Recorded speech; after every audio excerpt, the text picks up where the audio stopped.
Senators Locke, Donovan, and myself, and we will be joined shortly, I'm sure, by Senator Peake and Howell. Our first bill is 376 with Delegate Willett. Is Delegate Willett here?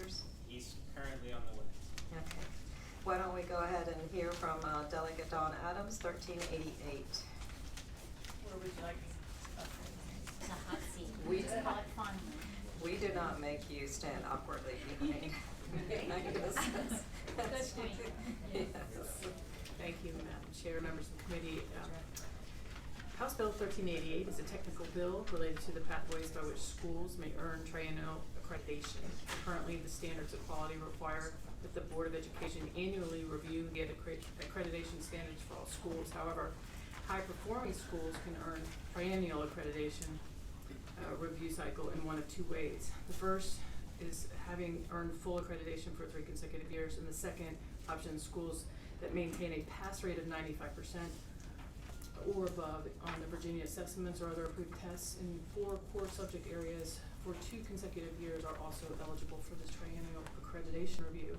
Effective 2018-2019 school year, the board's new standards of accreditation were redesigned to offer a comprehensive picture of school quality and to identify opportunities for growth.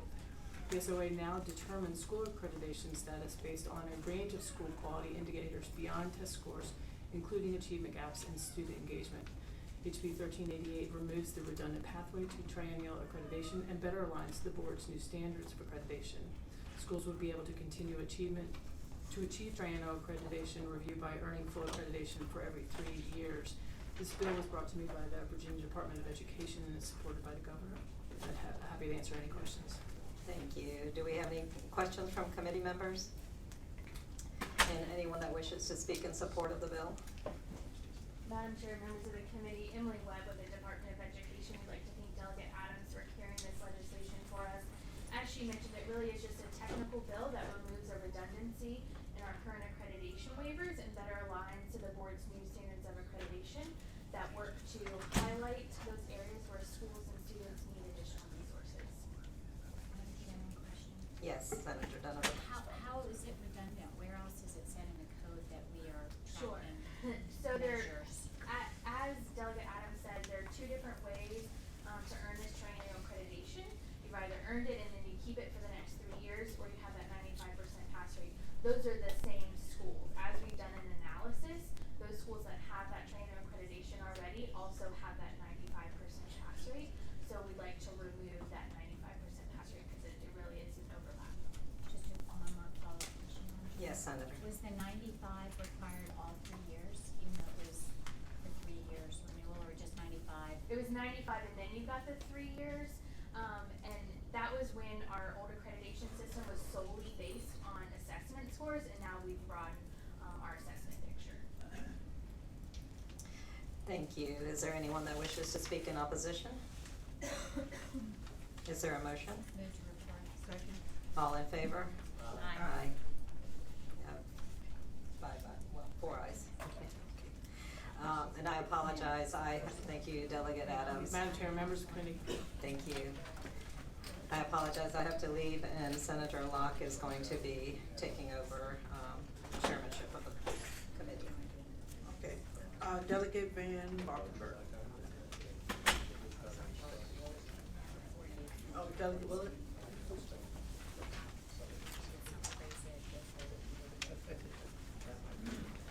You never know. Thank you, Madam Chair. And you have 376. 376.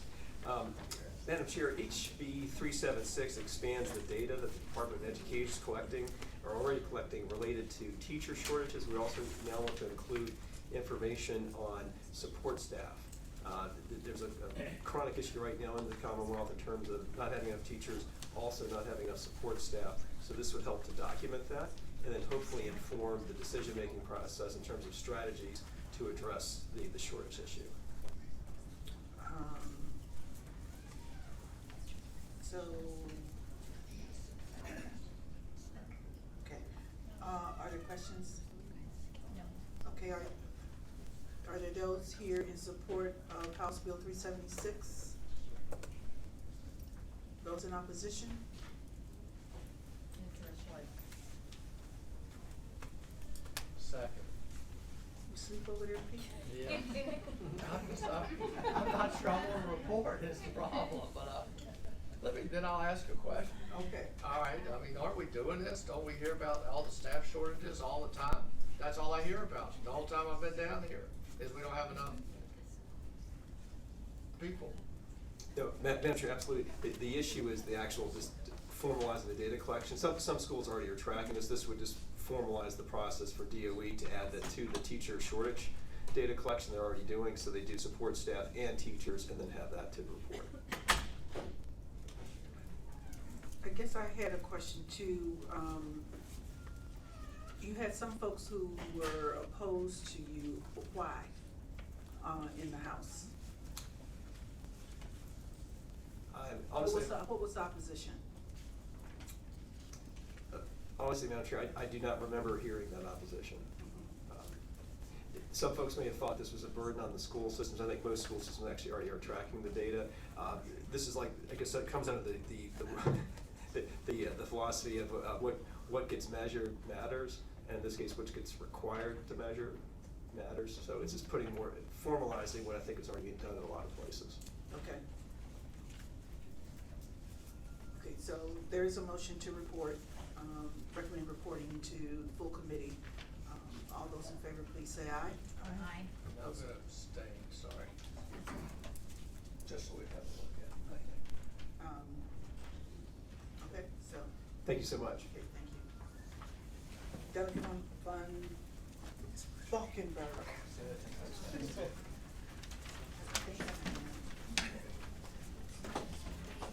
I'm gonna do an abstention. Thank you, Madam Chair, members of the committee. House Bill 1443 is from DHRM. And so what this is doing is it is taking responsibility for a report on teacher compensation data that they do and transferring it to the DOE and to the superintendent of public instruction, who is all on board with this. And so right now, DHRM does a biannual report on teacher compensation. This would literally just take it from DHRM, move it to DOE, which is kind of its more natural home. Okay. Any questions? Those in the audience in support? Anybody opposed? Move to report.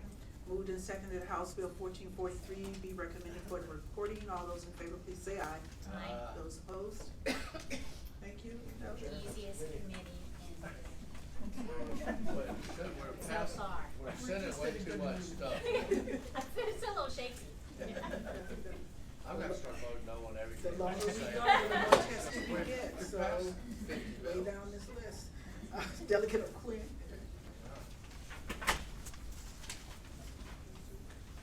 You are 1276. Yes, Madam Chairman.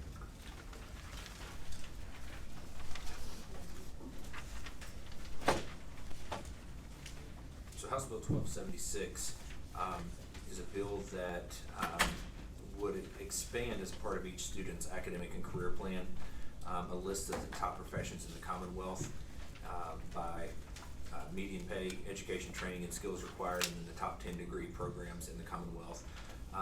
My thinking on this was that I don't begrudge a student the right to study anything they want to study, but they're making big educational decisions as they're making their academic and career plans, and subsequently they're making gigantic financial decisions, and they should have a reasonable expectation of what they're looking at the end of a 2-year, 4-year, 7-year, whatever progression. And this is a bill to try to give students and guidance counselors as well more information as they move forward with their education and career plans. Any questions? I have some questions, Madam Chairman.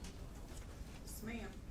So the schools already do an academic and career plan? Madam Chairman, yes. Okay. And so you're looking at that student-specific plan and looking at professions that would both be technical education as well as higher degrees, so they get an opportunity to look at that full scope? Madam Chairman, I would say that, yes, as they're doing this, their academic and career plan, this would simply be an additional subset of information available to them, so that, they may think, I wanna go to law school, and, and then you would understand that takes 7 years, and here's kind of what you can reasonably expect it's going to cost you and the opportunities that are available in the Commonwealth. And then again, it may trigger something that you haven't even considered when you look at some of these high demand fields where we don't have enough workers. They may see one of those and it piques their interest as well. So Madam Chairman, follow-up question. Senator Dunn. Is it the top 10 programs just period in Virginia, or the top 10 programs that are targeted at what they're interested? Is this student individualized or, okay. I would love that. Madam Chairman, I think in this particular case, it would be up to the student in conjunction with their guidance career counselor to come up with their own plan using this as information available. I'm not asking the Department of Education to come up with, 150,000 separate plans. This would simply be more information so the student can then tailor their own academic and career plan. Madam Chair, Senator Howell. Just a comment, I wish that they did this at the college level as well. My son in college majored in women's studies, and when he couldn't get a job, he called and said, "Mom, you were right." So then he had to redo 2 years to become a forester, only to find that the federal government was only hiring women. It worked out in the end. Those here in support of women's studies, no.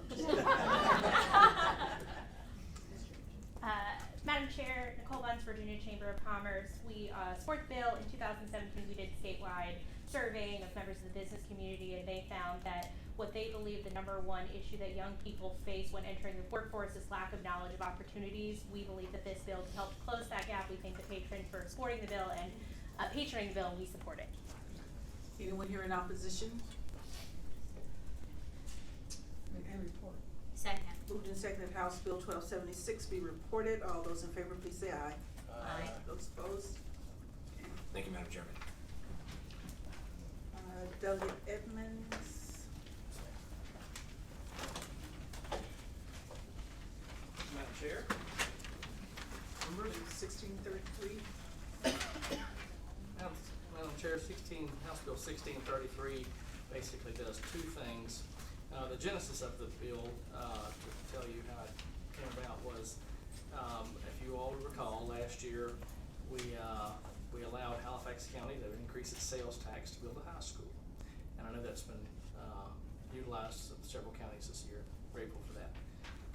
But one of the aspects of building high schools, the expense is so much, even though the sales tax will pay for most of the construction, the interest payment was obviously still a major obstacle. So we looked at ways that originally I was going to try to create a fund whereby counties could apply to the fund to help pay the interest. But anyway, so that we knew that wasn't going to work. So I spoke with Mr. Maggio in appropriations, and he and I came up with this suggestion. And right now, there's not a lot of money in the fund, but this would allow, would change the criteria for which localities could borrow from the fund, should we ever have money in it, from the composite index to fiscal stress, which would include more counties that are probably easier, would reflect their ability to pay versus what their composite index was. So that's one thing it does, and the other is it allows the use of the literary fund to fund it at such time that we have some money there. So at 0%.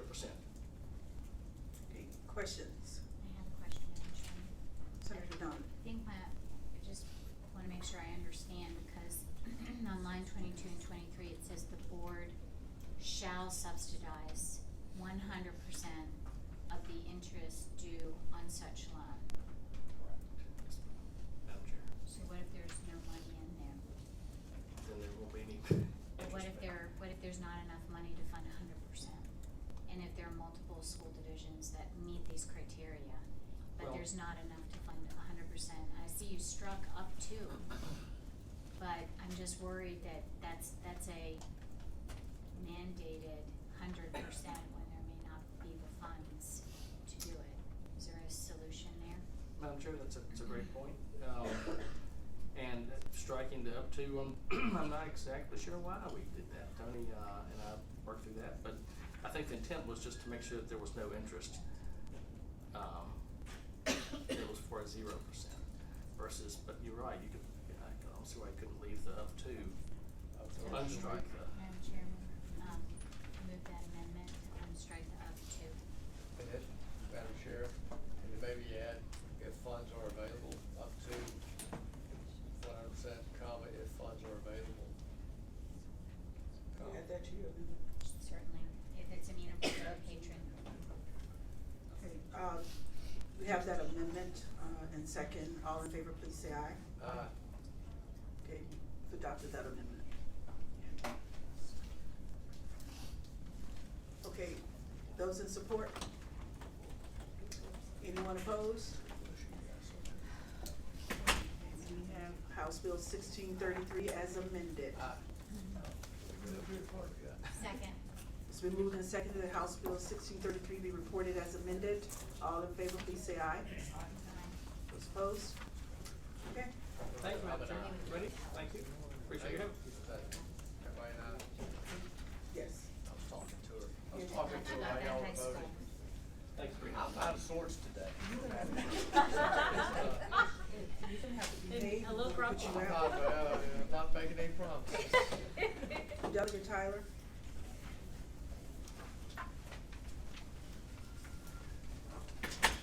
And you'll really be shocked how I voted you. Good evening, Chairman Locke and the members of the committee. My House Bill before you is House Bill 1680. Yes, ma'am, Madam Chair. Thank you. This bill is before you at the request from the teachers from our particular district who teaches career technical education and agriculture classes. Basically, the agriculture students are not able to get their credit for work-based placement due to some changes in the CTE reporting process. Therefore, House Bill 1680 requires the Board of Education to review and revise with its stakeholders no later than December 2020 to expand its career technical based learning guide to expand the opportunities available for students to earn credits for graduation through high quality work-based learning experiences, or in the case of agriculture education, supervised agriculture experiences such as job shadowing, mentorship, internship, and externship. And now I have the teacher here with me who brought this particular legislation here just to briefly just to explain her concerns. Teresa Lindbergh. Yes, ma'am. Thank you, Madam Chair and members of the committee. My name is Teresa Lindbergh, and I'm an agri-science teacher in Florida, Virginia. And I am also the president of the Virginia Ag Teachers Association. So I started doing this bill because it came to my attention after talking to a lot of ag teachers across the state and CTE directors that the students involved in FFA or SAEs, which is our work-based learning, were not getting credit because of the reporting form on it. So what we would like to do is to go ahead and put this legislation so to clarify so that the students will get the work-based learning for SAEs, allow them to get, we also have an opportunity in ag education that they don't have to do just one work-based learning opportunity, they can do multiple SAEs. So they would also be able to count those towards their work-based learning. Right now they can only count one. So it'll open up that field to allow them, if I work for a vet, if I have an animal at the home, if I work at the pound, all three of those, because they are a career-driven and teacher approved and supervised, that they'd be able to count them as work-based learning. So we're hoping this bill will allow the students to get the benefit of having the work-based learning opportunity, even though we, by our federal charter, have to call it SAEs. Okay. Any questions? Couple of questions, Madam Chairman. So if I read the bill correctly, it is for all students to be able to, for the Board of Education to develop these experiences for all students with a special emphasis on ag. Yes, ma'am. And follow up, Madam Chairman, the only other thing is that I don't see us asking them to make more credits for this, that this will count towards more high school credits. Are we leaving that open-ended? It should be, they should, because all the other categories have it specified.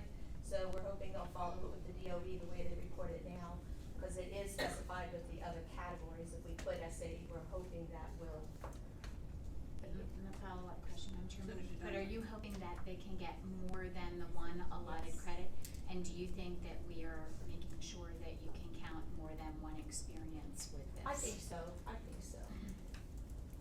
Because if we put that designation in, it should clarify, because the teacher will know that these are SAEs and they follow these parameters.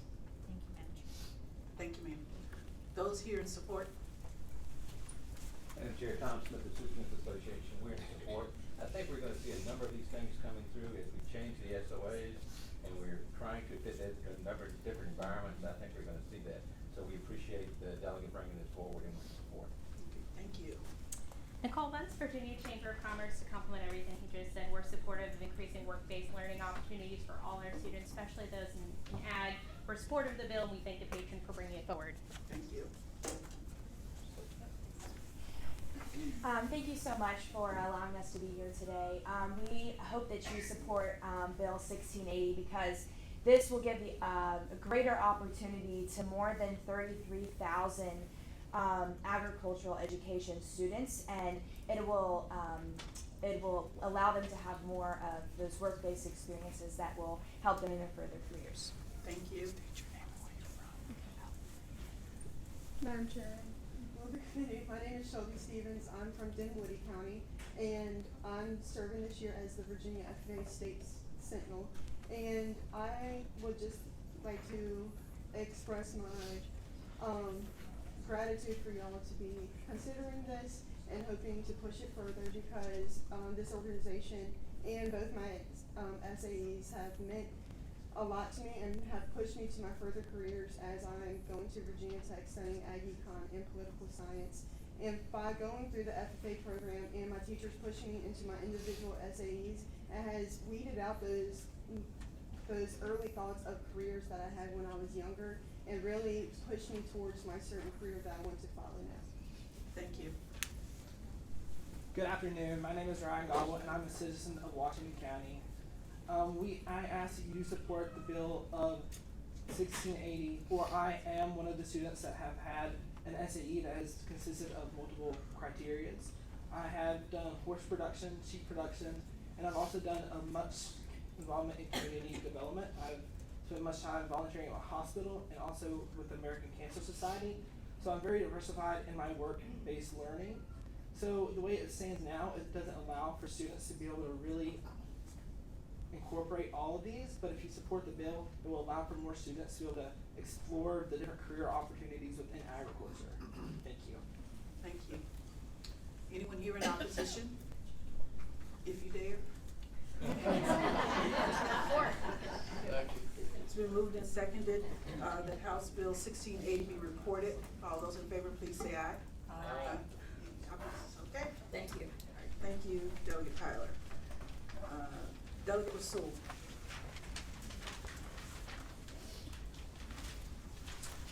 We have 1355.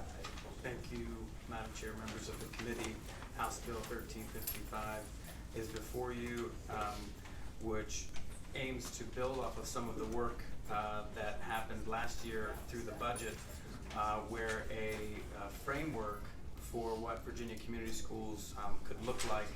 It turned into a 44-page report to begin to think about what community schools would be like here in Virginia.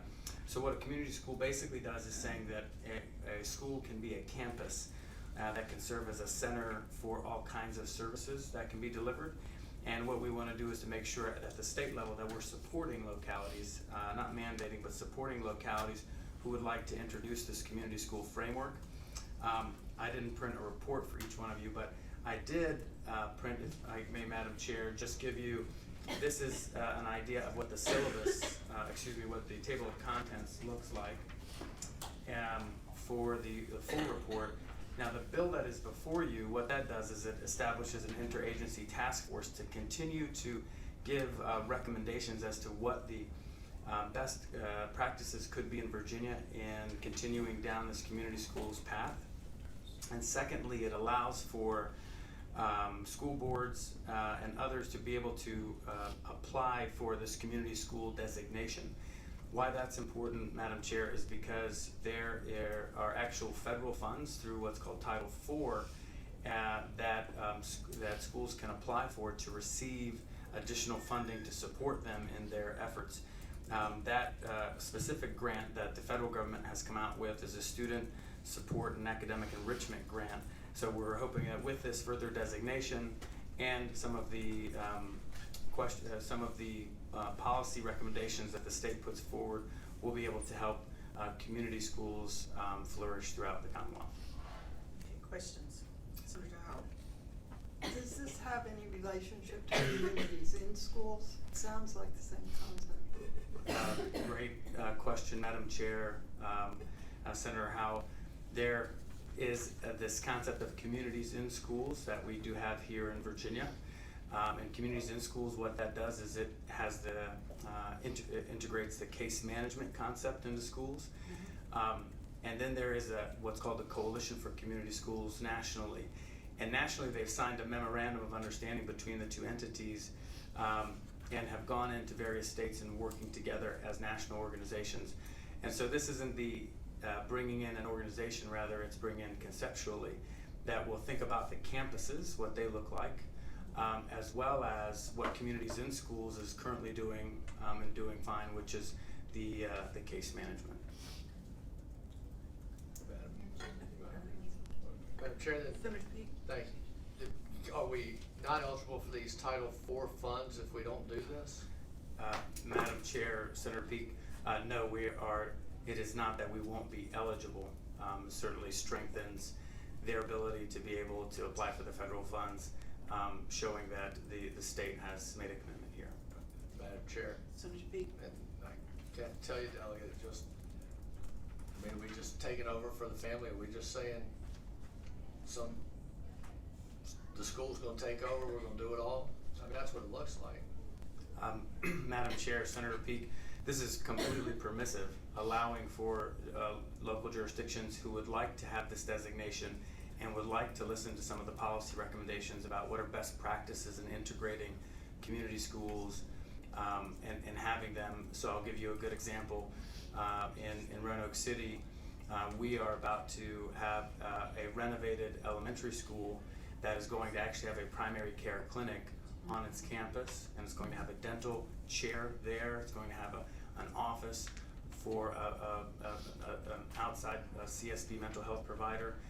So what we want to do is only give the flexibility to the locality, should they want it, to be able to get some of this support and to better understand what these might look like here in Virginia. Senator Donovan? I really like the bill, and to follow up on a couple of things, there's a lot we can't do in schools because we haven't made it permissive, and we're missing an opportunity to connect with kids when we have them there for 7 hours a day in medicine. That's a touch. And so if you don't take an opportunity, we have a lot of kids that have trauma. We have a lot of kids that need a lot of these interventions, and it won't work for everyone, but in some places this will work really well. One thing I don't see on your syllabus but has come up in my district, because we have a lot of refugees that resettle here in Henrico. I would love for you to be thinking about some wraparound services for families with English as a second language. Parents don't get much support, and they don't really have a place to be and to go. And I really think the kids are learning English in the school. Teachers want to interact with the parents, but there's an opportunity for this, for English as a second language, where that can support a family as well that may not have been able to have the support before. But I think I know we have to figure it out, but I think it's a really great idea. Madam Chair, Senator Donovan, I think that's a great suggestion, and love to further emphasize that in the interagency task force. Thank you. Delegate Rasul, I visited a school in South Central LA, and it was so popular that they actually had to expand outside of the school into the community further. So I think this is a great idea. Any those in support? Anyone in opposition? Move to report. Second. It's been moved and seconded that House Bill 1355 be reported. Those in favor, please say aye. Aye. Aye. I didn't call for the no's yet. She was giving me a dirty look, she knew what was coming, she was ready to write it down.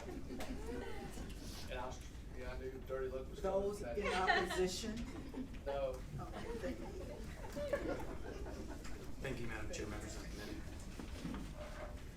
Delegate King? Does anybody have a no button at this committee? Uh-oh. I guess you do. Gotta have a reason. Last note today, right? These are a little bit vetted. We need to Yeah, have a reason. yeah. Madam Chair, members, I feel like I've been here a bunch of times this session, so it's good to see all of you again. I have a House Bill 1139, and this bill is, as it came to you, it's a Section 1 bill that would provide some more guidance to our Department of Education that's undertaking a comprehensive study right now. The issue that I was interested in addressing when I introduced the bill originally was looking at the gifted and talented programs. Many of us have constituents who are in the program. It does appear that there are some who are not as represented in the gifted and talented programs as they ought to be given the general population. In particular, in my area, Northern Virginia, we have a lot of English as second language kids. We have kids that have different levels of disability and such, and low income and others who are just not as participants. So we looked at some data, and we wanted to just get to the core of why is it, and what are we doing to better screen them early on. And I found out after I put the bill in that there was actually an ongoing study now, but they weren't looking at this level of granularity. So what my Section 1 bill would do is to ask our department, in fact, we work with the department to write this version, to ensure that some of the granularity that we're looking for is part of this study, so that when we get back some data going forward, we'll be able to adjust our gifted and talented programs so that we can have all Virginians who are qualified represented in those programs.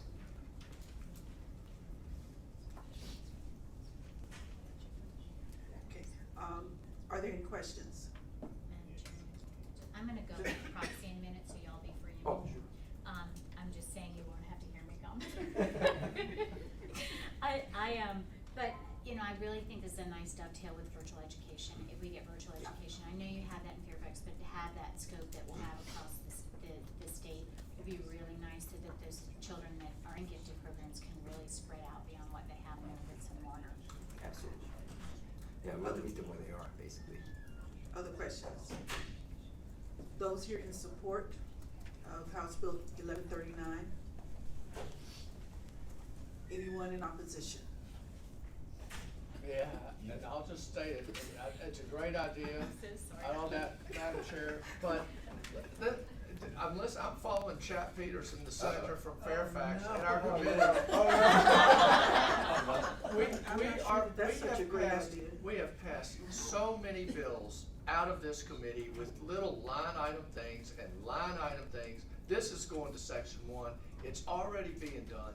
We are passing so many bills just out of this committee alone that I do not think have to be codified.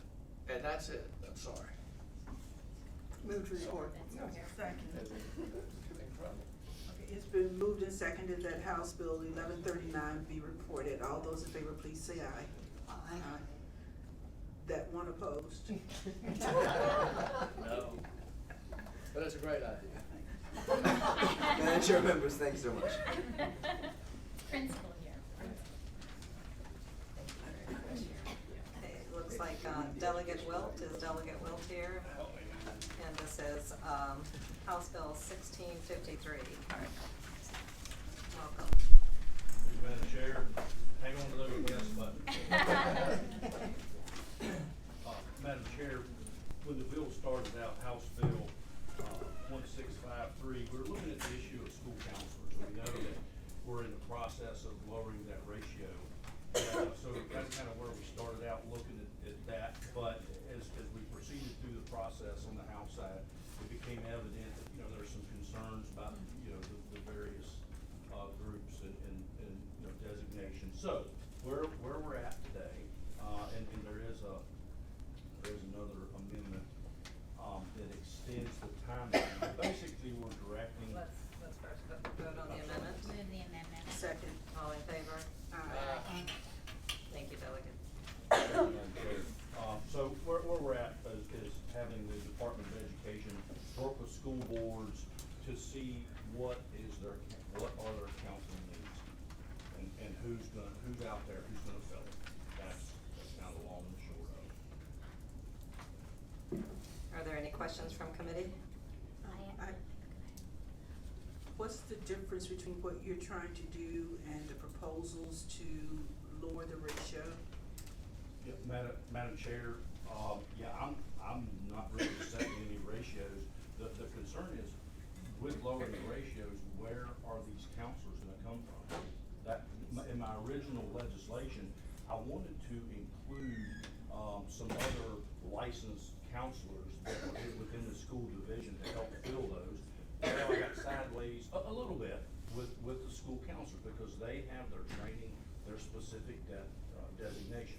Okay, so you got your psychologist and, you know, all those folks. And so the school, it was brought to me by the superintendent of Rockingham County Schools, said, you know, okay, if I've gotta meet this ratio, who's gonna fill the slots?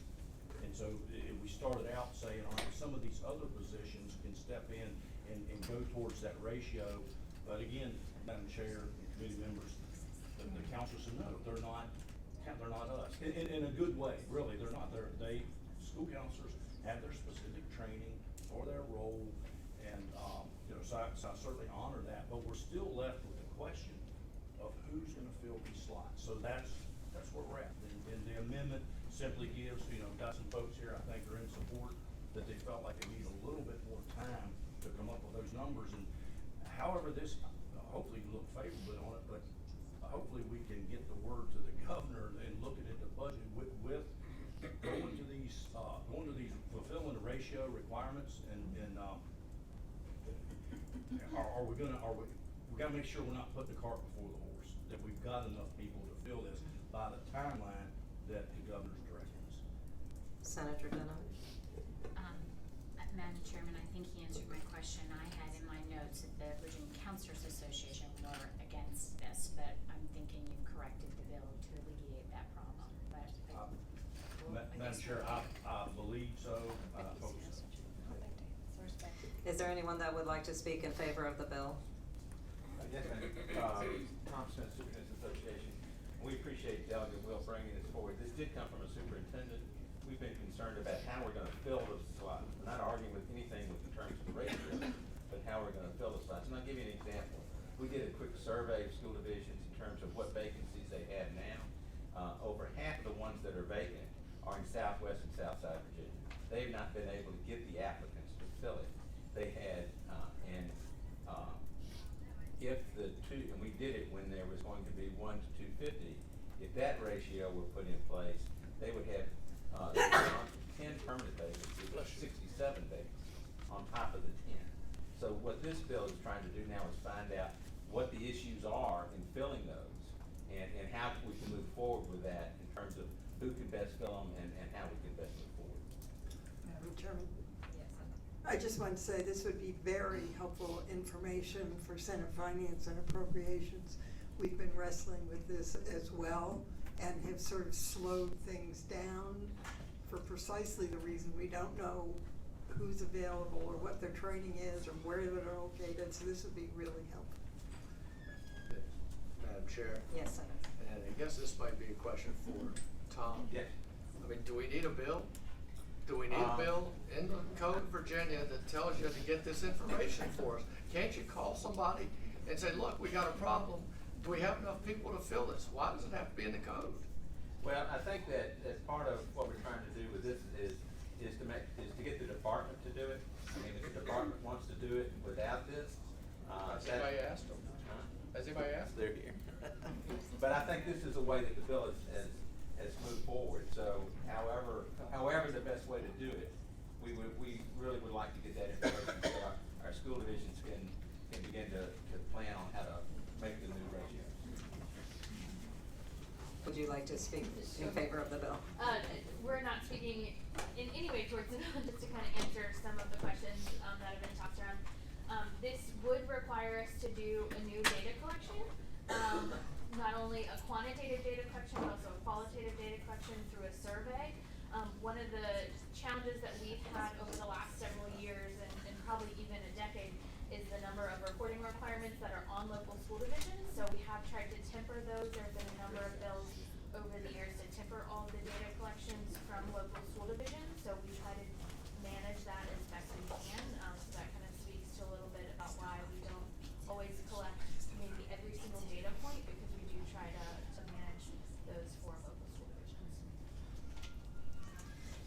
anyone that wishes to speak in opposition to the bill?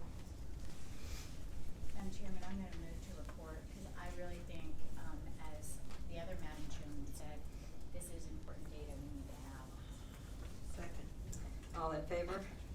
Aye. Any opposed? Thank you, Delegate. Well, I've got 4 today. Thank you, Madam Chair. I gave somebody one already. We have Senator Peak channeling Senator Peterson today. And next up is Delegate Carol Foy with House Bill, is that 0837? Am I I vote correct? for Adams bill. I vote for Stu. Oh my gosh. Welcome, Delegate. House Bill 837, the Dress Code Equity Act. And what House Bill 837 does is directs the Department of Education to establish guidelines and develop model policies for codes of student conduct to help local school boards implement fair and equitable dress code policies. Specifically, it permits any student to wear any religiously and ethically specific or significant head covering or hairstyles such as hijabs, head wraps, braids, dreadlocks, maintain gender neutrality, be clear, specific, and objective when defining terms, prohibit any school board employee from enforcing dress code through physical contact, and prohibit any school board employee from requiring a student to undress in front of that administrator. Thank you. Are there any questions from committee? Is there anyone that wishes to speak in favor of the bill? Madam Chair, committee members, Amy Bowler, Legal Aid Justice Center, we are in favor of the bill. I mean, I feel like every week now we see one of these headlines where a student, a young black man, is being forced or asked to cut his hair in order to participate fully in the school environment, to graduate. We see headlines all the time about girls who are treated differently because of their size or their shape. This just brings some clarity to the picture in schools and says we need to find a way to treat students equitably. So support. Thank you. Is there anyone that wishes to speak in opposition?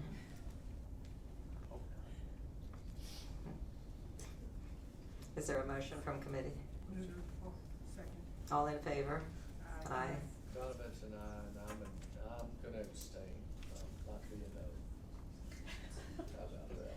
I'm gonna take that as a win. It's a win. We'll work on it. Thank you. Four ayes and 1 abstention, so thank you, Delegate. Thank you, thank you, members of I the need to look committee. at Wilson. And next up is Delegate Levine with 894. Thank you, Madam Chair, members of the subcommittee. Welcome. Before I sit or stand. We would like you to sit and I'm be happy to. part of our company That's here. all good. I like to sit. Sitting's good. So, HB 894 is a bill to build on the great work that we in the General Assembly did last year with HB 2599. For those who don't remember, HB 2599 was a bill that basically suggested that we should use restraint and seclusion in our public schools as little as possible. And in fact, set up training for current teachers on that. What this bill does is it deals with the pipeline, the teachers that are coming in, the teachers to be taught.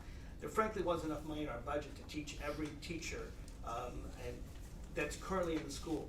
But what this bill does is it says if you're trained to be a teacher, you should learn these skills from the get-go so that when you enter into when you become a teacher, you already know how to deal with these skills. A lot of special education teachers have these skills, but a lot of non-special education teachers do not have these skills. In fact, this came to me from Megan Alderton, who is a member of the Alexandria City Council and is a special education teacher. Lots of kids have bad days, and if they have a bad day, they may act up.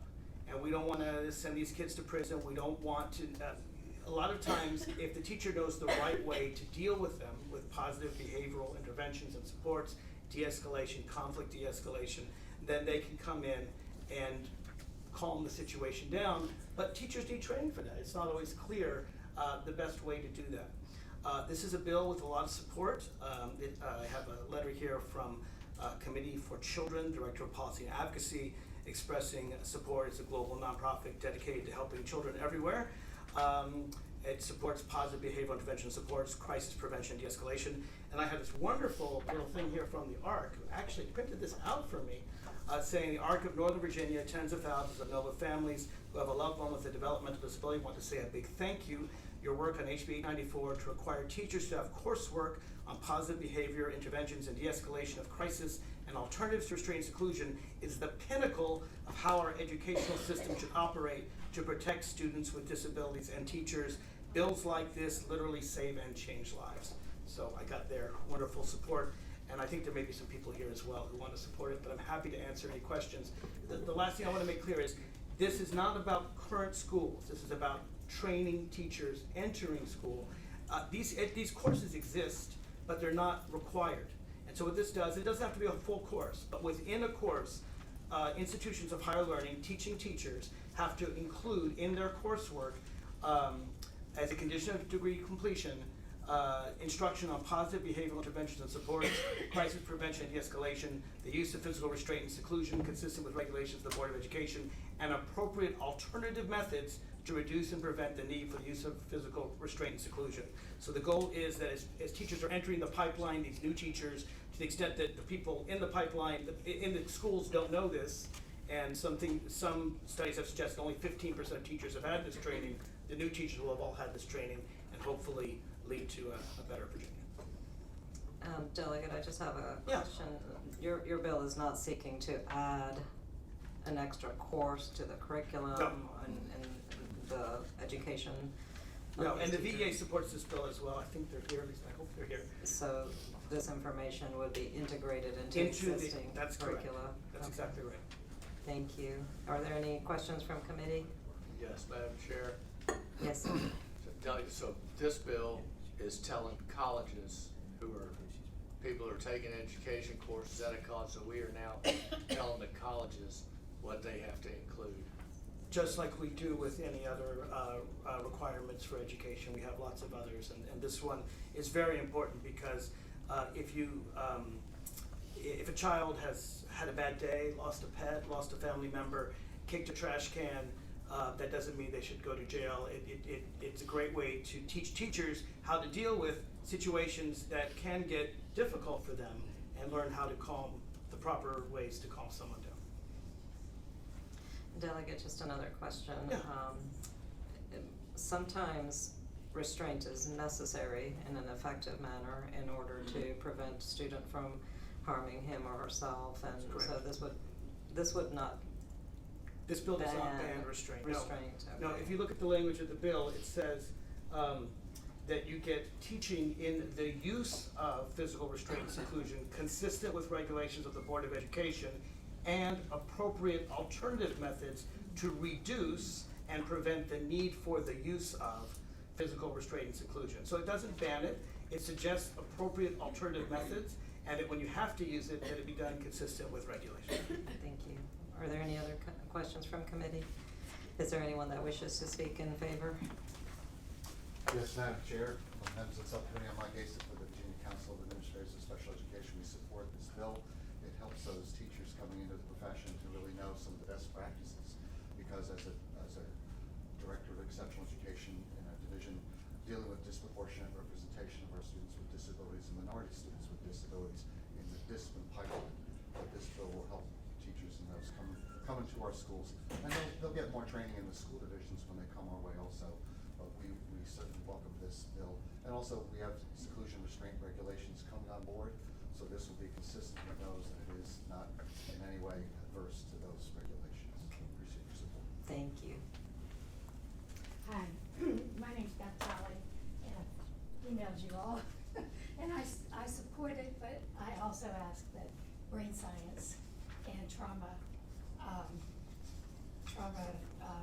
research and resilience be included, because PBIS doesn't look at the research we've seen in the last 30 years.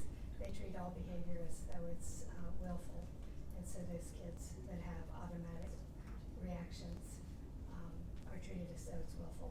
So I would ask that you consider that as an amendment to the additional language. I fully support this education because our teachers have got to have, they need to be supported and training them before they come up. Graduate is perfect. We've got to have that, and I appreciate this bill coming forward. Thank you. Yes. Thank you. Hi, I'm Tiffany Pickens with the Virginia Confederation of Teachers. We're in strong support of the bill. Unfortunately, a lot of our members sometimes experience situations where a child is having a challenge and there aren't enough educators in the building who are trained to be able to quickly handle that situation. And so, in addition to training, really starting the pipeline early to make sure every potential future teacher has the training and tools that they need to help support students, we think is really critical, and we urge you to support the bill. Thank you. Thank you. Madam Chair, members of the committee, Kathy Bird with the Virginia Education Association. We worked extensively with Delegate Levine on this bill, and we did not, we opposed this legislation when we first saw it because our concern was the additional coursework that Senator Peake mentioned. So we were grateful to have some changes made, but I did want to point out one thing on lines 99 through 103. That talks about anyone seeking an initial license. So that would include teachers coming from other states. The reason we are perfectly fine with that is what you heard around the training that will be required of all teachers in the Commonwealth, probably rolling out sometime in December to April timeframe, that will hit all of those marks. So that's why that was allayed for us. The other piece was the changing of the word coursework to instruction. We did reach out to SHAB and to the Secretary's office to ensure that our colleges and universities here in Virginia could take that on. We heard from a few that they were all fine with it. We did not hear from all the small and privates, but overall, the message we received was that they were able to cover that instruction without adding additional coursework or any additional costs for students. So we are grateful for all the work the delegate did to put this bill in a position where we could stand here and say it's fine. Thank you. Okay, thank you. Is there anyone that wishes to speak in opposition? Any final questions for the No, delegate? I'm happy to answer any more questions if there are any. I think this is something whose time has come. As I said, we passed this to the General Assembly last year for current teachers. This is the pipeline for future teachers.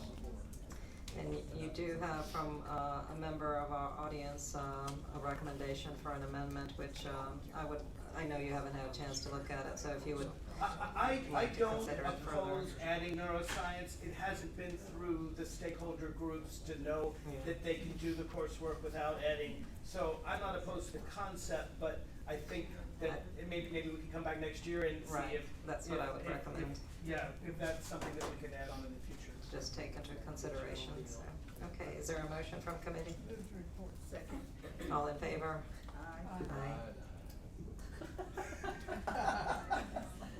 Thank you, Aye. Madam Chair, members of the subcommittee, thank you so much. Thank you, Delegate. And next we have Delegate Hope with 332. Thank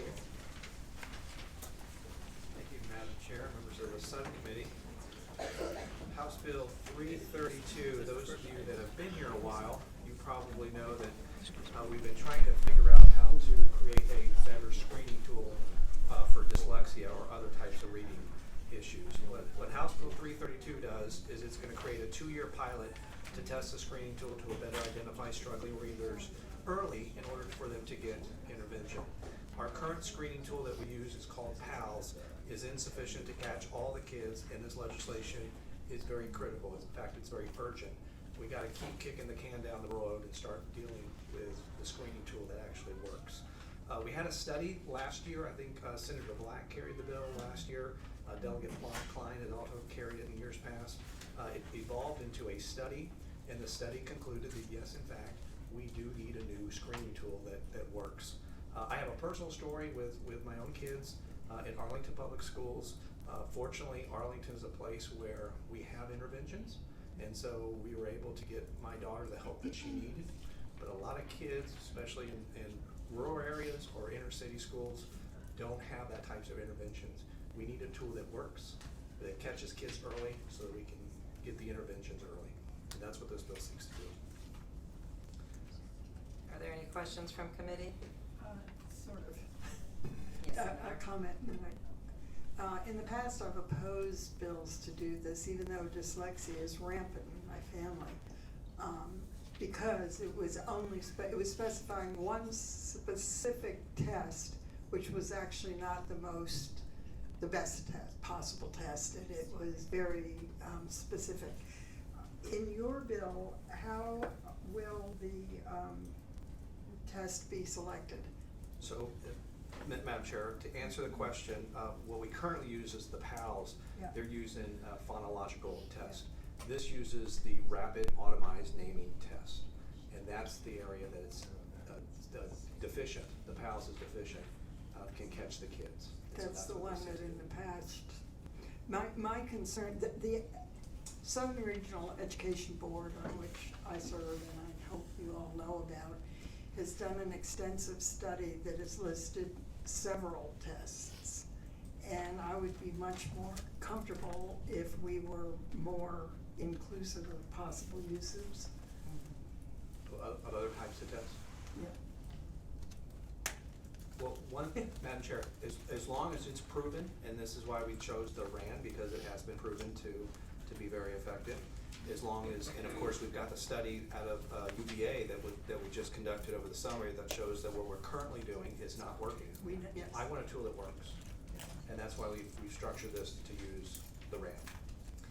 So in, That's what Arlington uses, by the way, is Yeah. starting to use the RAND in our elementary school. so PALS was, I believe it was, in 2019, PALS was implemented to, test children. Madam Chair, no, PALS has been used probably since the 90s and has been used, is what we have been using. But what we've noticed is a lot of parents, and I've been approached by a lot of parents, I know Decoding Dyslexia is here in support of this bill, have realized that we're missing kids, that they're passing PALS, but they're still having difficulty reading. And so that's the deficiency that the study uncovered, at least we now have evidence, Okay. now that everyone agrees that it's inefficient. And we need to develop something a tool that works to identify all the kids, because as you know, and this is my experience as a parent, is if you can't catch the kids early and you keep pushing them through the school, it gets harder and harder for them to catch up. You gotta catch them early. This is an urgent situation that we have at our schools. And you talk about the school to prison pipeline, this is a big part of it. So just, I share the same concern as Senator Howell, is that the bill is addressing the students who have dyslexia, but as you know, there are so many other students and other groups of students, so in what ways would this bill actually help other students Yeah. above and beyond those who Madam Chair, I probably misspoke. I used dyslexia as an example, but it would identify reading difficulty, difficulty in reading, that are struggling. And I know this is supported by NAACP of Virginia and also Decoding Dyslexia. I do believe that there's people here to speak Okay. from those groups. So, You've probably heard from I them. guess, if I could, Madam Chair, I don't understand why it's exclusive to one test. That's been my problem for the last 3 years. I don't understand that when there are other tests that are nationally recognized. Well, Madam Chair, we're using PALS right now. No, I'm not, I'm sorry. And so we're already using one test that is throughout our school system. This is including the other part of it that PALS is deficient in using. And so this would make sure that the kids are getting both what has been shown.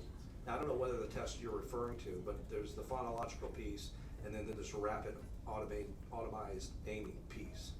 That this bill would make sure, and this is a pilot, so it's not statewide, because it's very expensive to do a pilot statewide. This is something that's going to be something that's trying to capture and at least a good sampling, so that we can come up with a tool that we eventually can use statewide. But as I'm reading this, Madam Chairman, it's limited to one test.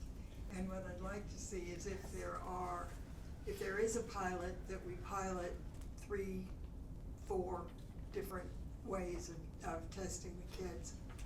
Is that clear? Madam Chair. Yes. Yes. Okay, so let me say this. The Chair of Finance Committee is suggesting that we expand this to include other tests, which will be more expensive, but I would certainly support other types of tests to be conducted during this pilot, as long as it includes. I would agree with the chair of the finance committee. So And she has the money to fund I just got it, I'm a little slow, Madam Chair. Maybe I could take this test myself. And so, if I the think you subcommittee have would a like to friendly- amend it to friendly make amendment it here. broader, Yeah. I would be certainly Yeah. open to that. And But the advocates that have asked me to carry this bill feel very strongly about the RAND piece. As long as that remains in there, I think we'd be open to testing other models. I'm not suggesting, Madam Chair, dropping that, just adding others. And I would suggest, I don't know what they are, but SREB certainly does, having done a very thorough study. And I think we might have some experts who can help us out here, so maybe we can hear from anyone who is in support of the bill as it is currently. Oh, delegate. Well, I know one of my folks couldn't be here because Okay, they, I'm but you just probably teasing heard you. from them in I'm teasing you. Lane is gonna come up here too. Okay. You don't want me to fall asleep. No, I don't want you to go away. Sorry about that. Madam Chairman, I'm Wayne Needler. I'm here as a citizen today. After 42 years of lobbying for pay, I'm here as a volunteer. I started following this bill because my wife she's now retired, she was a professor of special ed and associate dean at the Curry School at UVA. And so this kind of thing I find very interesting when I see it. Senator Howe, to answer your question, it now says I represented a 2-year pilot program to administer reading diagnostic tests. The point that Delegate Hope made was the advocates for this, what they care about is making sure that whatever test is used includes this rapid naming aspect to it. Some do. The PALS one that is now used in Virginia doesn't. So if PALS is going to be used, they need to add this to it, and other tests that do include it could also be included and should be. We would agree. Thank you. Thank you. Appreciate your time. And any who wish to speak in opposition or to add to the bill as has been already recommended. Madam Chair, thank you so much. My name is Samantha Hollins, and I'm the Assistant Superintendent for Special Education and Student Services at the Virginia Department of Education. The department takes no position on this bill, but has provided quite a bit of information to the delegate and other constituents regarding what is currently proposed.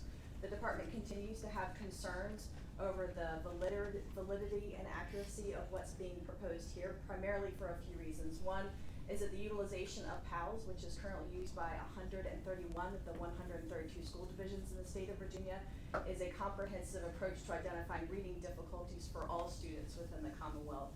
So Delegate Hope mentioned the study that was done on SB 1718 last year, and that study that was made up of a panel of both parent advocates, dyslexia experts, education experts, and reading researchers found that the most effective way to effectuate this change and identify all students, whether they have a specific learning disability or not, would be to work to update the information that's currently used in the screening tool that is PALS. So it's really important to remember that PALS is a screening tool identified to pick up a variety of characteristics and skill sets over any child within the Commonwealth. So some of the components we're talking about today through rapid automized naming are a piece of that much larger pie that contributes to a child's ability to read successfully. There are some significant concerns with the utilization of a RAND-RAS tool as a separate screener. One, primarily the delegate alluded to the high cost. Taxpayer funding is already dedicated to much of the work we're doing, and looking at updating that work and making it more effective would be not only a good use of taxpayer dollars, but would also build upon a really successful system here in Virginia, but would align it more closely to what the research is telling us to be able to identify students, whether they have a specific learning disability, whether they have dyslexia, or whether they're struggling to read. There are some additional significant concerns around the norming population that the RAND-RAS was developed on, approximately 1,400 students between the ages of 5 and 18. So you can imagine that equity concerns when we're looking at a population of K through 3rd graders in the Commonwealth of Virginia with such a diverse population, primarily students with disabilities, English language learners, and geographically representative, would be some of the concerns that we brought to the attention and would want the committee to have a good understanding of in consideration of this bill. Are you indicating that you are happy with the current process and the current testing through PALS that's already being provided? So I think that's a great question. I think the department would acknowledge that there are some inadequacies in how we're currently identifying this work and want to move forward with taking not only the screening assessment, but most importantly, the instruction for students in the Commonwealth to the next step. So while this step forward is really important, I think it gives a lot of thought as to what that first step should be and how we should utilize not only taxpayer dollars, but most importantly, our teachers and students across the state. Thank you. Next.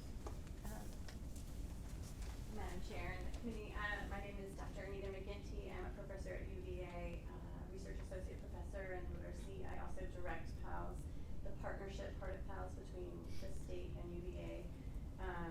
The goal of that is to help the DOE provide the PALS tools to every school in the division who wants to use it in the Commonwealth for free, and to support both the testing, the use of the data, the reports, and the professional outreach. I do not want to take a position on this bill, but I agree there has been some misinformation, so my goal is to speak to that. I agree with Delegate Hope and with the comments by the DOE that the what we have in place currently is insufficient. I would agree. I took over PALS in 2018, so I've only been on the job a little while, but the tool is 20 years old. It was created in 1997 to support the EIR legislation, has not been updated since, and by contemporary standards there are holes. My concern is that the holes are not limited to the rapid automatized naming. There are 3 components of a gold standard screener that would meet the diverse profiles of all children or raise awareness of their needs. A full spectrum of phonological awareness that spans all the grades from kindergarten through 3rd grade, and the screening, what is to be screened. The rapid automatized naming is an important component of it. Oral reading fluency, and those 3 together are what is considered more of a comprehensive approach. There are no data to support the use of rapid automatized naming in the absence of these other components. The phonological awareness and the oral reading fluency, the approach to screening that is in the current PALS is inconsistent with the way you would want to do it by contemporary standards. The advice that myself and Dr. Solari from UVA gave to the work group was to suggest addressing all of these holes, all 3 of the holes, not just one of the holes, so that it could be a model that would work for all children. Madam then could you recommend, is there a screening device that does all 3? There are screeners that are available that would require, figuring out if you wanted to use those or not, and definitely there are screening tools that touch on each of these areas that are available. I think in the work group, the behind the scenes recommendation or discussion that went on was to consider, do we look at other measures, and what I was asked to do is provide advice of what would you do to PALS if you were to update it. So our recommendations within the plan reflect addressing those 3 areas as upgrades, and they I do know there was an external reviewer that evaluated that and thought the cost of essentially replacing and building an infrastructure to support a new tool, training for the teachers, outreach, and the networks that currently exist, would not necessarily benefit the state. That investing in a new tool and leveraging the existing infrastructure was what the BDOE decided to go with in their plan. Our advice is just simply that the comprehensive approach to addressing all children needs to happen. You're going to base it in science. I guess I didn't ask quite right. Yeah. The question. Is there a screening tool available currently that does all 3 that you think need to be done? There are screening tools that could be purchased to do so, or you can take the screening tool that exists and add to it. Yeah. And Madam Chair, do you have a recommendation which way to go? So if I can jump in with Dr. McGinty too, the work group did settle on the recommendation and put forth that the screener to use would be PALS in its updated format. So to look at that comprehensively, to make those changes, and to leverage the strength and supports that currently exist within the system that's being utilized by most all of the state. And as Dr. McGinty points out, that was what came back from an external reviewer from the center, the University of Florida Center for Reading Research said that that made sense, and definitely was the best use of time and resources. Thank you. One more question. Yes, sir. So what would need to be done to implement that?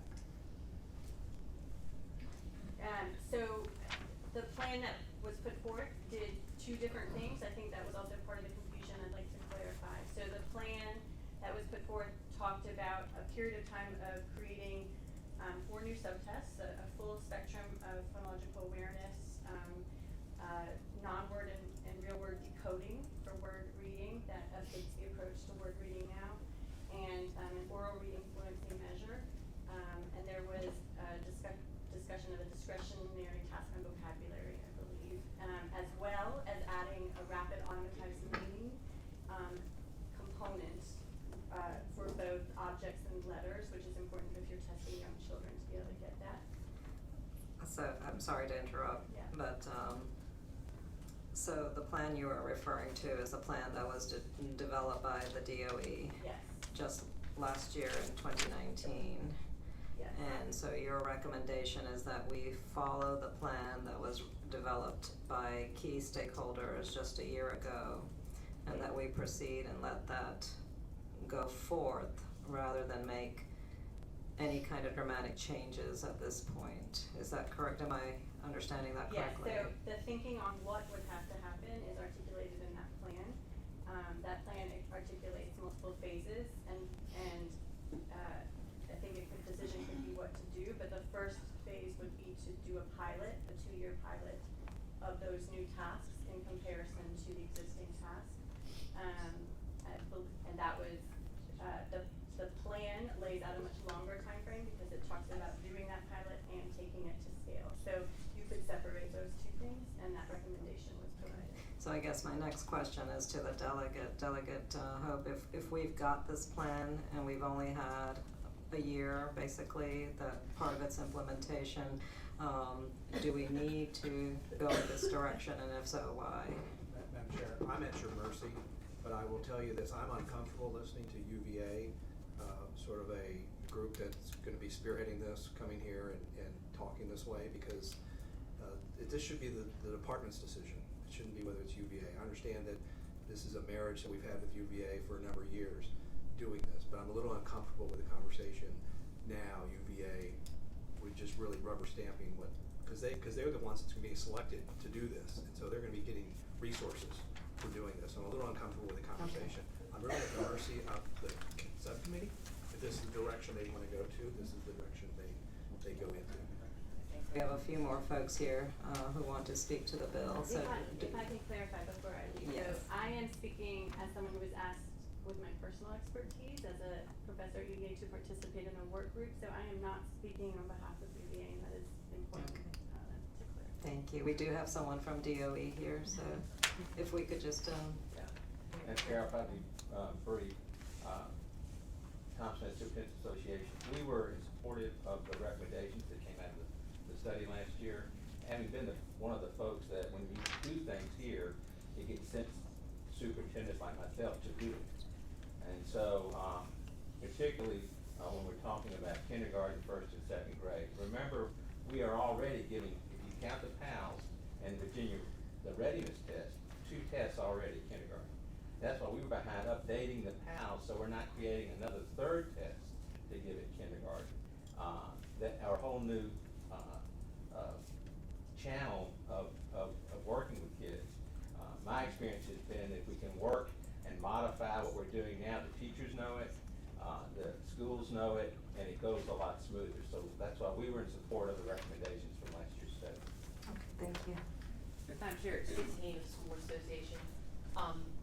At the risk of oversimplifying this, because a lot of this is over my head, so at the risk of oversimplifying it, I think, and to echo what Dr. Smith said, we think that the solution is to fix PALS, not add another test that also isn't the right solution. And so that's what we would suggest. And so we don't think that this bill is a solution. And I think it sounds like work towards a solution is already underway, and we could hear from, She's speaking on your DOE, behalf? yes. Okay, thank you. Just if I wasn't clear, I am DOE staff. Thank you, I We all apologize. special ed and student services, so I just wanna be very clear that the department carries forth the recommendations that were made by the work group, which had that varied group of stakeholders. Those findings were given to the General Assembly on December 1 of 2019, so as you all noted, this work is very fresh. There's a lot of work out there to support the recommendations within the work group, and the department supports moving forward based on those recommendations. Thank you. Thank you. Madam Chair, if I could just add, I mean, we've been having this conversation for years, and the conversation got so far historically further than it's ever had before, became a study. And the study, lo and behold, confirmed what all the parents are saying, is that PALS is broken, it's not working, it's missing a lot of kids, and I don't want another year to go by where we're just wasting time. I don't want this report to sit on the shelf and gather dust either. I really think we're pointing out that there's a problem here, that there's this one element that's not being used to Senator Howe's point. We could test other parts of it too, and I think we should do that. It shouldn't be tested just the rapid naming by itself, but that has to be a component of whatever we do going forward. Madam Chair. Yes, Senator. I would like to suggest that we carry this bill over for the year. We can bring it back if we don't make any progress or sufficient progress with the PALS initiative and upgrade, but I think they've done what we asked in terms of coming with recommendations. They seem reasonable to me. Let's see if they can implement them. I'll second that. And before we go, take the vote, Delegate, I just wanna say I'm new to the conversation, so that's my questions, because I'm trying to catch up on what happened in the previous year, so. We have a motion to pass by for a year in a second, all in favor? Thank you, Delegate, and I would like to work with you further on this I hope in so, the because upcoming year. they've been doing this for 4 years, and every year we get close to the finish line, and they pull the rug out, and we've got another year. Let's continue this conversation, thank you. Somebody's keeping score. You are. You are.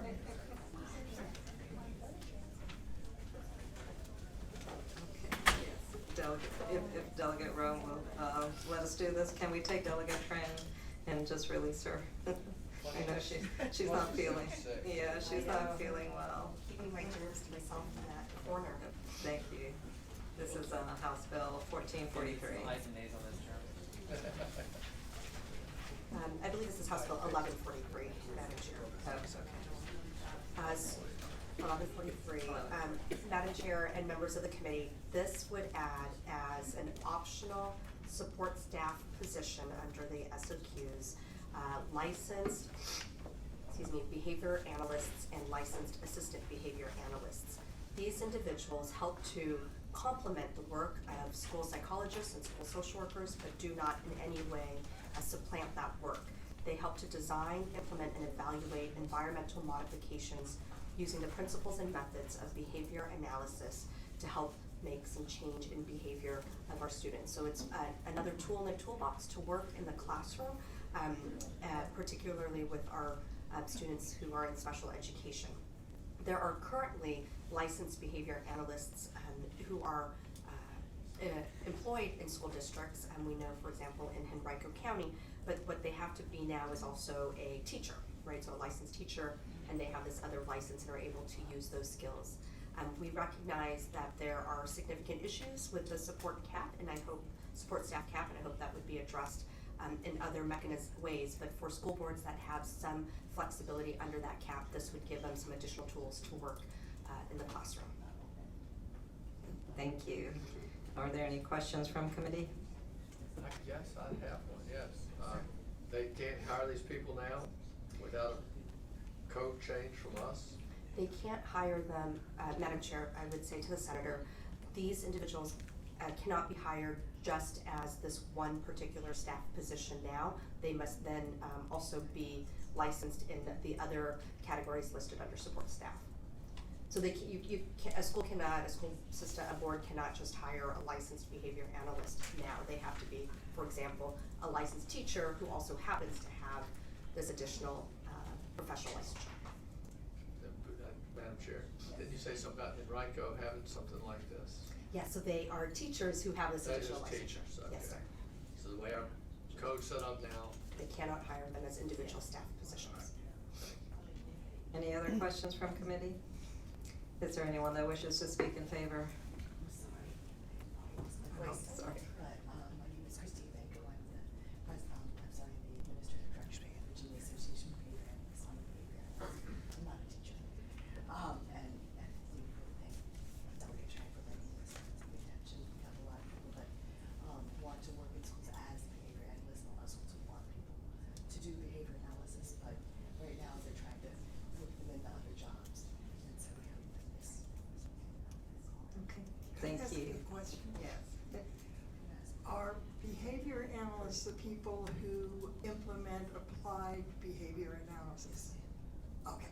So, yes. So why doesn't it say applied behavior? So the applied behavior analysis is the application of the science of behavior analysis. And the licensure covers licensed behavior analysis. So the true title is licensed behavior analyst and licensed assistant behavior analyst. And that's important because in the schools there is an exception to practice behavior analysis without a license. And this is because teachers do things like they have children programs or they do positive behavior sports. And that's great, and we would never want them to stop that. But they don't understand the science of behavior analysis. So that's why the word license is very important, because those are people who've gone through all the training and the experience to become licensed, and it's also protected by the Commonwealth. It's protected, it's considered protected license. Thank you.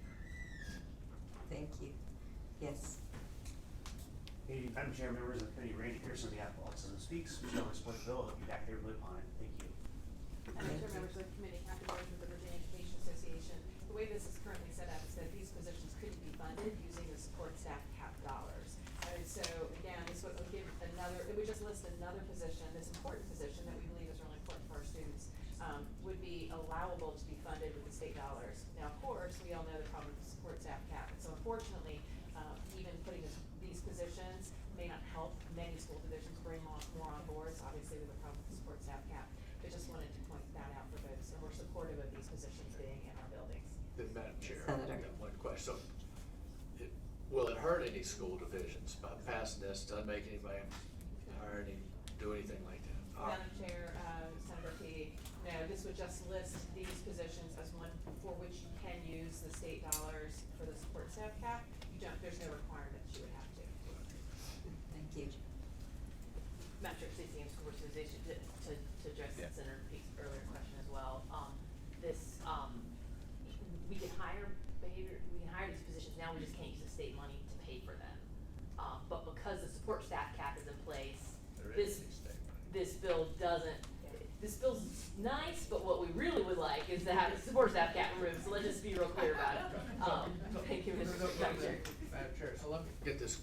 So, if somebody wanted to use, if the school system had money and wanted to hire a behavior analyst right now, could they do it? Yes, sir. And we do. And now, so that's what I understand that now. Easily, so they could do it if they have the money. And now, if we pass this bill and you get more money from us, and if the cap is lifted, then you can use the state money. All right. Correct. So Is that if you correct? wanna add that to the bill, we. Ask Senator Howell. Madam Chair, I won't add anything, I just was, also said the same thing. Thank you. Appreciate that clarification. Is there anyone to speak in opposition? Second. All in favor? You got a second out of I it. know, sorry. He's I'm taking ready to on vote. I'm taking pity on the sick person. Thank you so much. I'm trying to get your germs out. Thank you, Delegate. Hope you feel better. Thank you, Senator. Delegate Rome. Thank you very much for your patience. No problem. And you I got 5 in a row here. You got many bills. Fortunately, most of them are short here, and I think of these 5, we're gonna get Senator Peak to get on the I've got a board couple too. of them. I'm a yes on a couple of you. All right, But not all let's of them. see. Oh,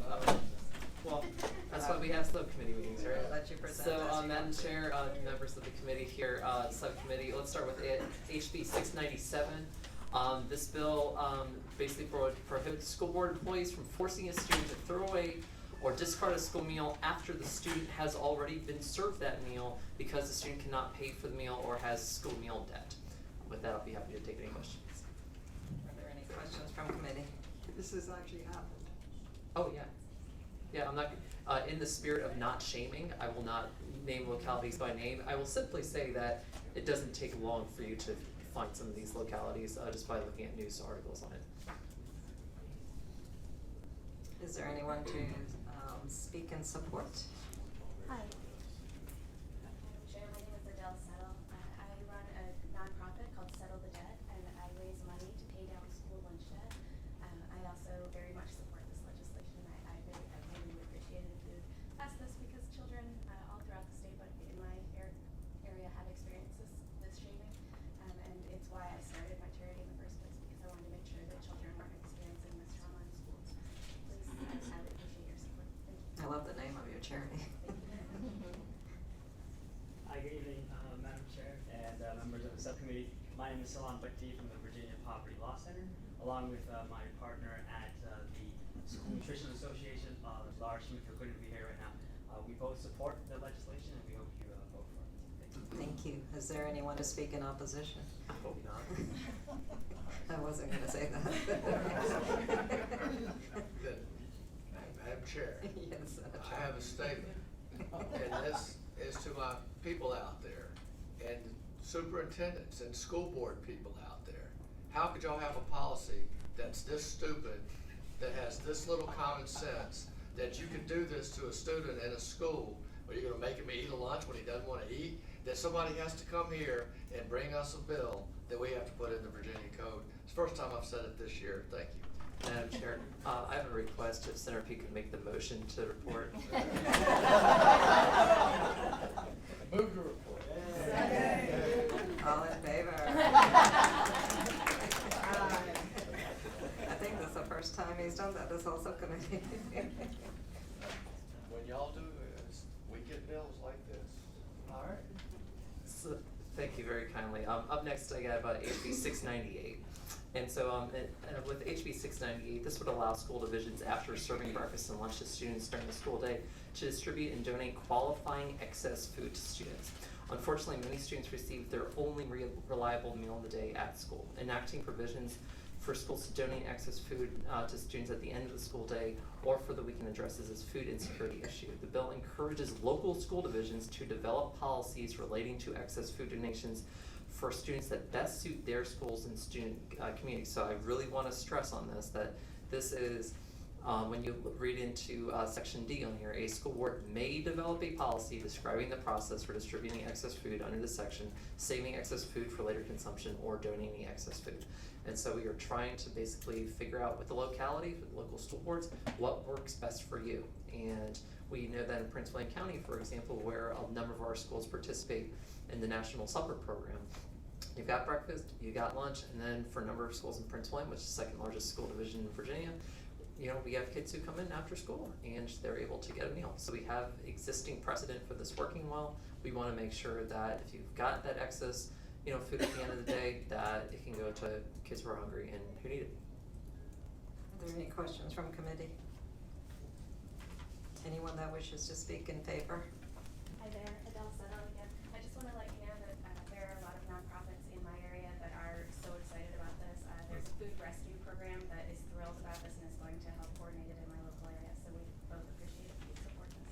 Thank you. Will the coordination effort involve packaging and the distribution and all of that? They're already on board. They're working to develop share tables and ways to distribute that food already right now. Thank you. Thank you. Good evening, Madam Chair, members of the subcommittee. Salon Bhakti, Virginia Poverty Law Center, along with Lawrence Schmidt from the School Nutrition Association, who's not here right now. We support the bill and we hope you would vote for it. Thank you. Thank you.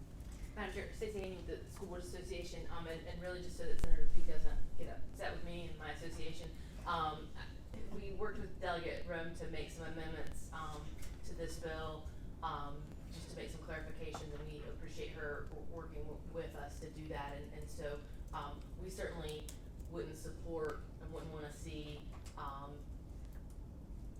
school meals being thrown away. I mean, there might be a bad actor here or there, but we don't support having policies to do those kinds of things, and we, understand what the delegate's trying to do, and we appreciate her working with us on this bill and the last bill and the next one here as well, so I just wanted to be real clear about that, thank you.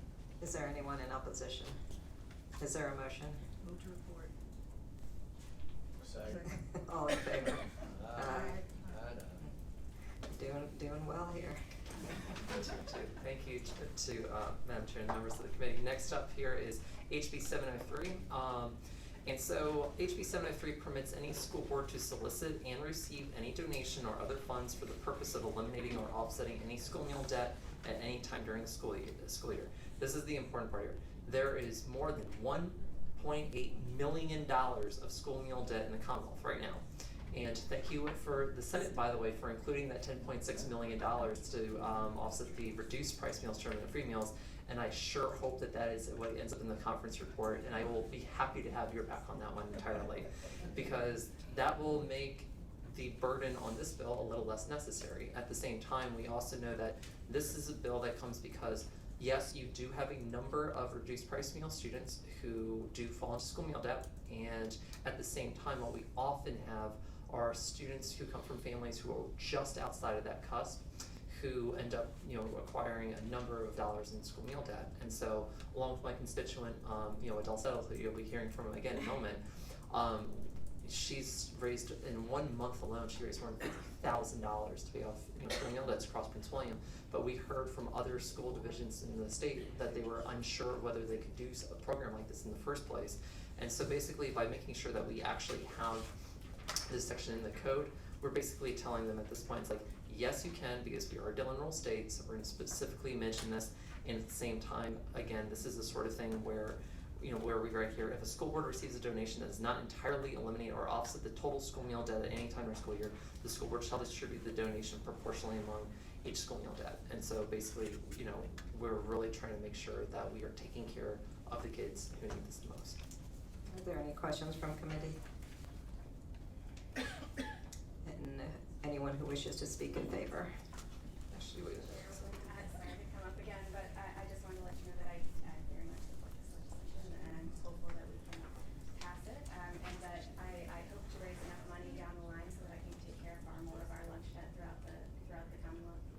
But right now, focused on Prince William County, but as we grow, I hope to come into all of your school districts and bring money down. Thank you. By the way, just for clarification, I had read from a mid part, we had narrowed the bill in the last committee. That was it. Sorry. Okay, thank you. Good evening, Madam Chair, members of the subcommittee. Islam Bajee, Virginia Poverty Law Center. Living in one of the richest states in the richest nation in the history of the world, and having the term school meal debt exist is just a very weird paradox to live in.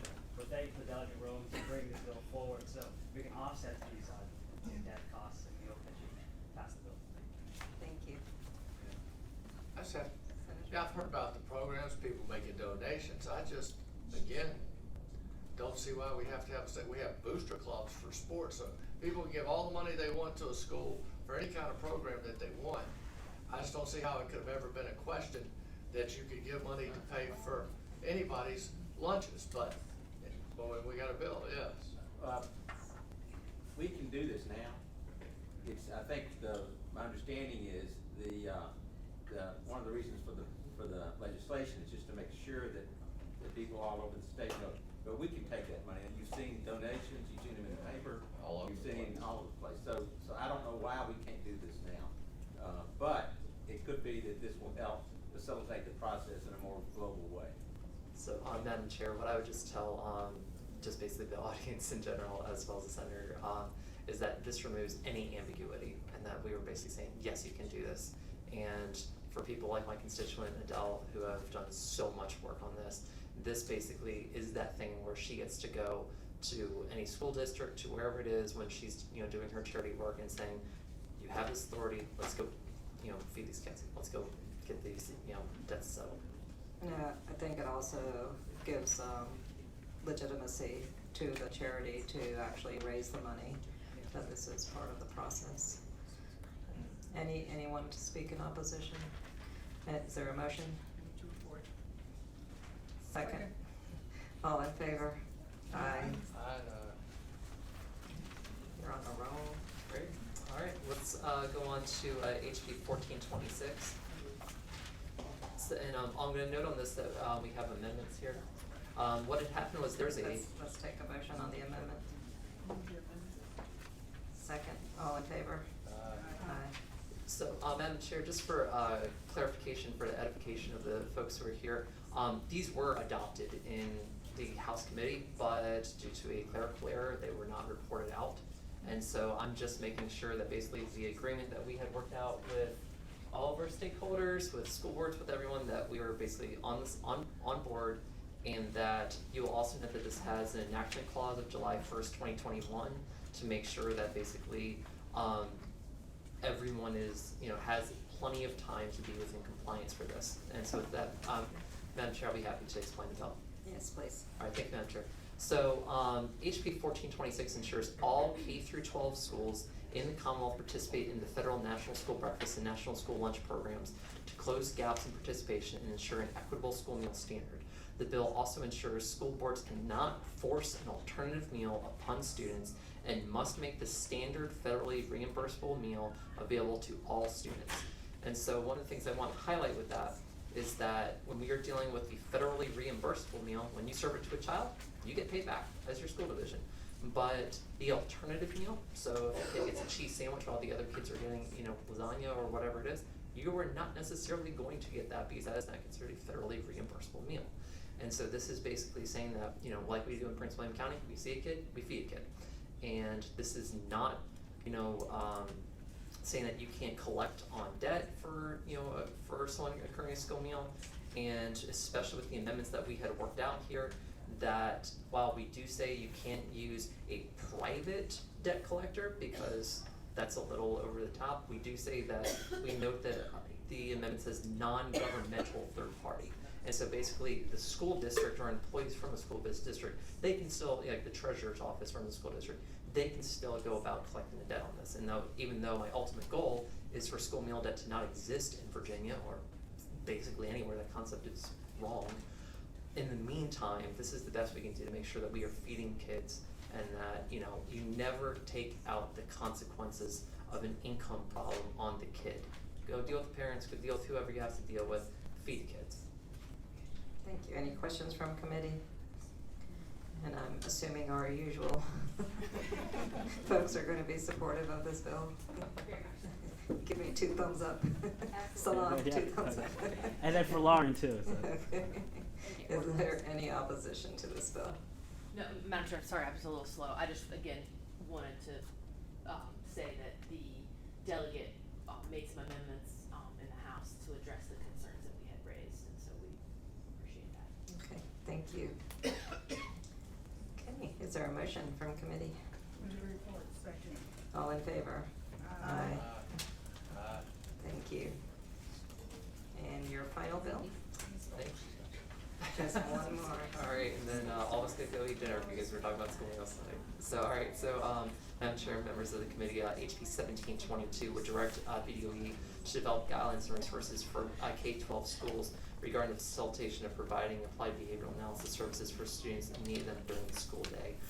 Basically, right now, BDOE currently does not have guidelines for allowing applied behavioral analysis services in K-12 public schools for students in need of such services, and we worked with BDOE to develop this legislation's language to address it. Thank you. Are there any questions from committee? Is there anyone wishing to speak in favor? My son is actually going to speak in